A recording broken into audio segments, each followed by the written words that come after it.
Thank you very much. Good morning, people of San Diego. Go Tritons. It's a real pleasure to be here. Thank you. Thank you. So I am going to talk to you today about what I learned from Steve Jobs. I worked for Steve Jobs kind of twice in my life. The first time from 1983 to 1987 in the Mac division, which was the largest collection of egomaniacs in the history of Silicon Valley. And that's saying a lot if you know people from Silicon Valley. The second time was right after the 1997-1998 time frame. And so I had 2 tours of duty with Steve. I will tell you that he was just the greatest influence in my life. I would not be where I am without him. The world is a lot less interesting place without Steve Jobs. There is no question about that. And so I've seen many books and many things written about Steve Jobs, and I took it upon myself to write from a first-person person who was inside the reality distortion field what I learned from Steve Jobs. I usually use a top 10 format, but Steve Jobs cannot be limited with these usual rules, so I actually have a top 12 format today. And so I'm going to pass along everything that I learned from Steve Jobs so that you may apply it to your lives, your businesses, your studies, so that you may, in fact, change the world. Because one of the things that Steve Jobs certainly did was change the world. So may he rest in peace, but may his influence continue to inspire us. So, number one thing that I learned from Steve Jobs is that experts are usually clueless. They will tell you something can't be done, shouldn't be done, and isn't necessary. Many, many people in the 1983 time frame told Apple, build a bigger, faster, cheaper Apple II. Don't do anything silly like get to the next curve. Experts are clueless. Not one of them should be believed.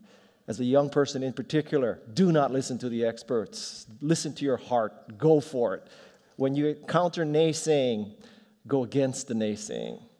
You know, this is what I call bozosity. You know, bozosity is like the flu. You have to inoculate yourself so that when you encounter bozosity, you will already have built up resistance. I'm going to give you 3 examples of bozosity so you build up the antigens to the bozosity. First, bozosity. I think there's a world market for maybe 5 computers. The chairman of IBM allegedly said this, 5 computers in the world. I have 5 computers in my house. I have all the computers he anticipated in the world in my house. This telephone has too many shortcomings to be seriously considered as a means of communication. The device is inherently of no value to us. Western Union, 1876. In 1876, Western Union wrote off telephony. Oops. Western Union should be PayPal today, but it's hard to go from telegraph to computer to internet if you skip telephone in the middle. It's too big a chasm to cross. There's no reason why anyone would want a computer in their home. Ken Olsen, founder of DEC, great entrepreneur, great innovator. He was so successful on the mini computer curve, he could not embrace the personal computer curve. Number 1, experts are usually clueless. Number 2, customers cannot tell you what they want. Customers will tell you they want better, faster, cheaper Apple II, better, faster, cheaper status quo, better, faster, cheaper of what you already make. Nobody asked Apple for a 128K Macintosh with no software thanks to my efforts.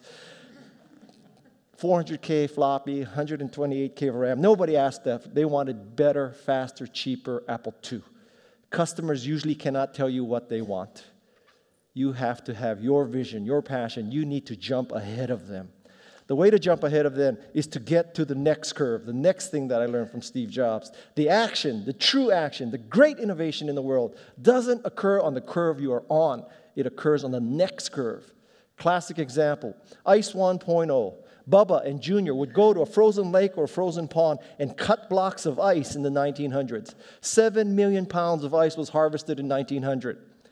The technology at that point was horse, saw, sleigh.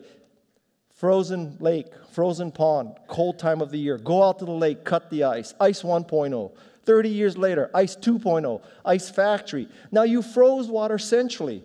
Big technological change. Now it didn't have to be winter. You didn't have to be in a cold city. You could have an ice factory in San Diego. You could have an ice factory in Hawaii. You could have an ice factory in Mumbai. It could be any place. Big change. Ice 3.0, refrigerator curve. Now the Iceman didn't have to deliver ice to your house. You didn't have to go to the ice factory to get your ice. You had your own personal ice factory in your house called a refrigerator, a PC, if you will, a personal chiller. The very interesting fact is that none of the ice harvesters became ice factories, and none of the ice factories became refrigerator companies. And why is that? It's because most organizations define themselves in terms of what they already do. We cut blocks of ice in the winter. We freeze water centrally. We make a device called a refrigerator. You need to step back from what you currently do and look at the benefits you provide your customers, your clients. The ice business is fundamentally in the business of convenience and cleanliness. And it can be done by harvesting ice, but it can be done by freezing ice centrally, and it can be done with your personal ice factory. Concentrate on the benefits, not the processes of your organization. The fourth thing I learned from Steve Jobs is the big challenges beget the biggest accomplishments. Give people what Tom Peters called the big, hairy, audacious goals. When IBM came into the computer business, Apple ran this ad. We welcomed IBM to the computer business because we wanted to take on the biggest, the most impressive, the most dominant company. Welcome IBM seriously. It was a huge goal. Steve told us we want to defeat IBM. We want to send IBM back to the typewriter business holding its electric balls. Okay? The biggest challenge beget the biggest accomplishments. Number 5, design counts. Don't let people tell you that design doesn't count. People care about thinness and beautifulness and aluminum, not black, ugly, plastic laptops. How many of you use a big, black, thick, ugly laptop? Hold your hands up. Yeah. You are oppressed because nobody voluntarily uses a big, thick, black, ugly laptop. I feel bad for you. I feel bad for you. You could have something cool and thin and beautiful. Enough people in the world care about design. Design counts. Number 6, use big graphics and big fonts. This is the key to pitching. Just do this, and you'll be better than 90% of the people using PowerPoint. I'll show you a great Steve Jobs slide. This is Steve Jobs' slide at its best. Huge Windows logo. Huge logo. iTunes, 150-point font. The best Windows app ever written. Steve Jobs, with this slide, is proclaiming that Apple has written the best Windows app. He's using a huge logo, huge font. Count how many words are on that slide. iTunes, the best Windows app ever written. Like 7 words. The key to a great PowerPoint presentation, big font, big graphics. If you use a small font and you read your small font, what happens is the audience, one slide into your presentation, figures out this bozo is reading his slides verbatim. I can read the slides to myself faster than this bozo can read them to me. So why don't I just read ahead? And you lose your audience. If you want I realize this is a heavy engineering crowd, I'll give you an algorithm. The algorithm is figure out who the oldest person is in the audience, divide his or her age by 2. If you're talking to 60-year-old people, divide by 2, 30 points. 50-year-old people, divide by 2, 25 points. Someday you may be pitching a 16-year-old venture capitalist. God bless you. That day, use the 8-point font, okay? But until that day, big font, big graphic. Number 7, changing your mind is a sign of intelligence.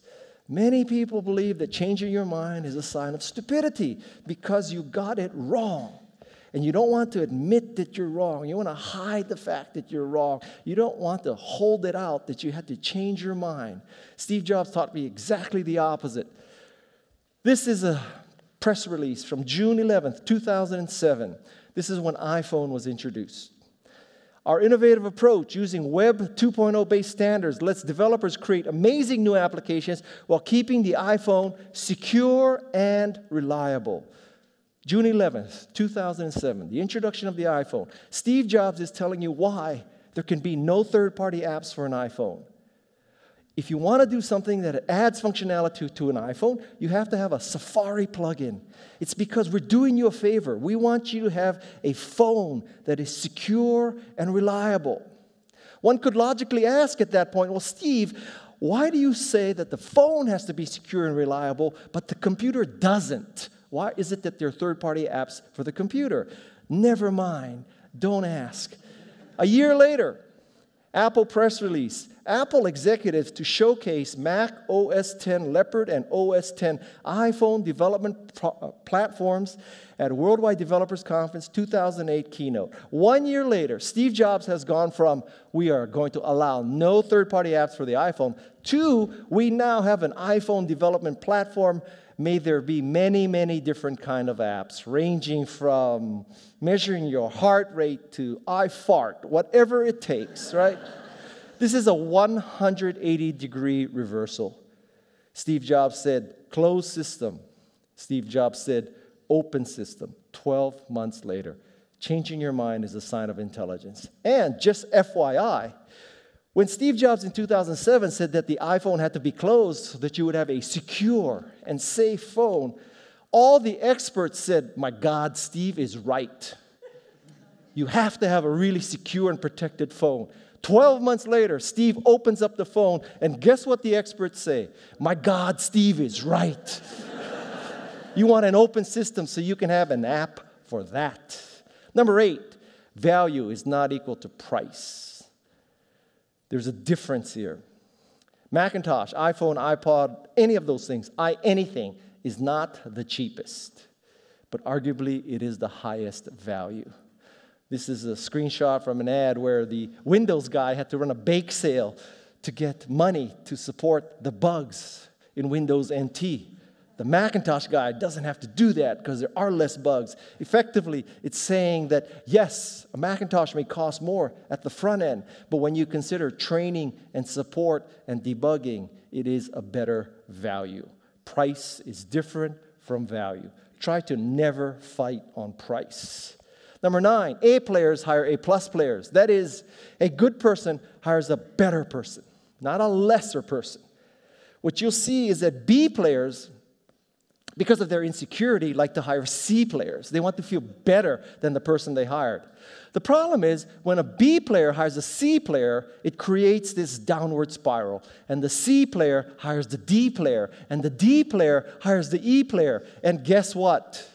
Pretty soon, you're surrounded by Z players. This is what we call in Silicon Valley the bozo explosion.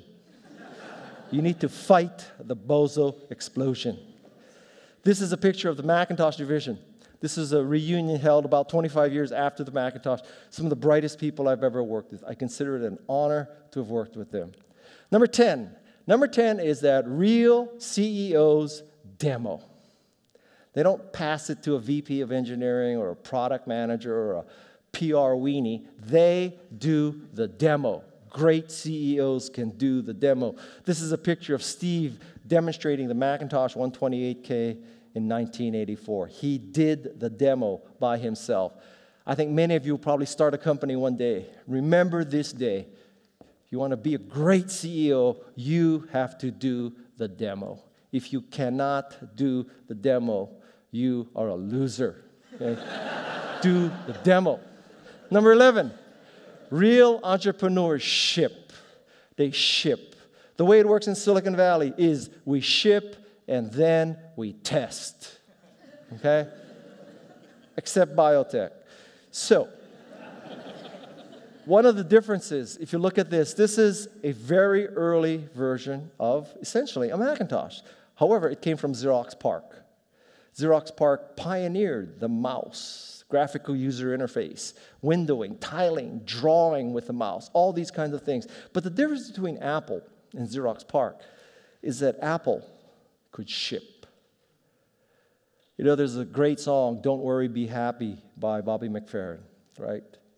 But really, when it comes to innovation, the correct song is Don't Worry, Be Crappy.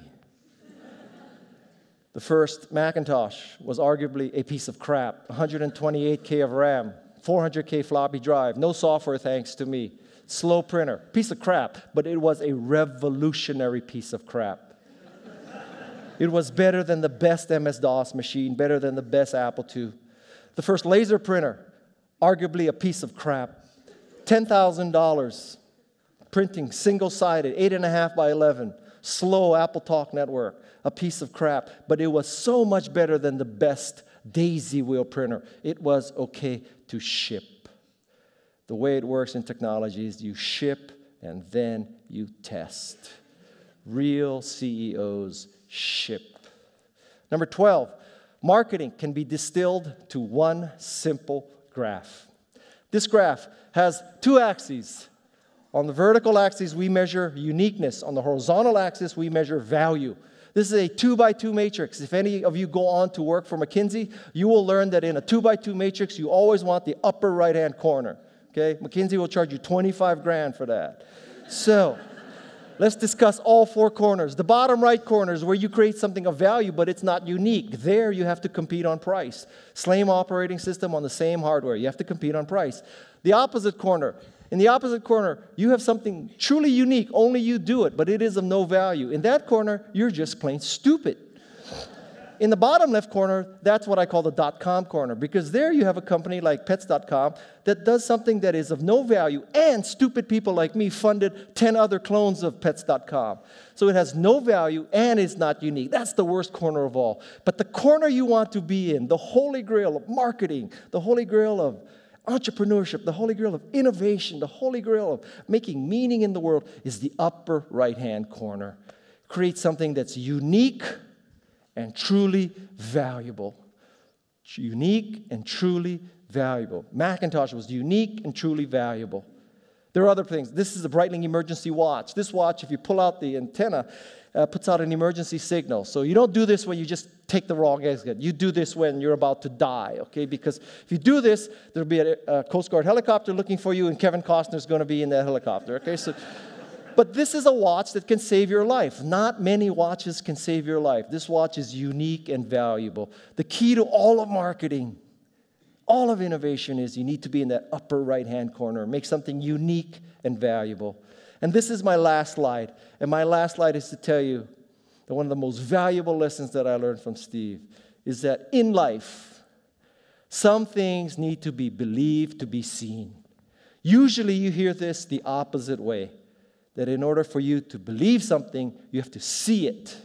But I will tell you, when it comes to changing the world, what I learned from Steve Jobs is, if you believe in a Macintosh, if you believe in iPhone, iPod, iPad, if you believe enough, then you will see it. Because other people will believe in it. Other people will create software. Other people will create products. So you need to foster the belief in what you are dreaming so that it becomes a reality, which is very different than saying, I don't expect anybody to believe it until I see it. You need people to believe it before they can see it. And then I'd like to wrap up. You know, I consider it an honor to have worked for Steve Jobs. It wasn't easy. It wasn't easy, but it was an honor. And I can tell you right now, in heaven, Steve Jobs is telling God what to do. Thank you very much. Thank you very much. Thank you.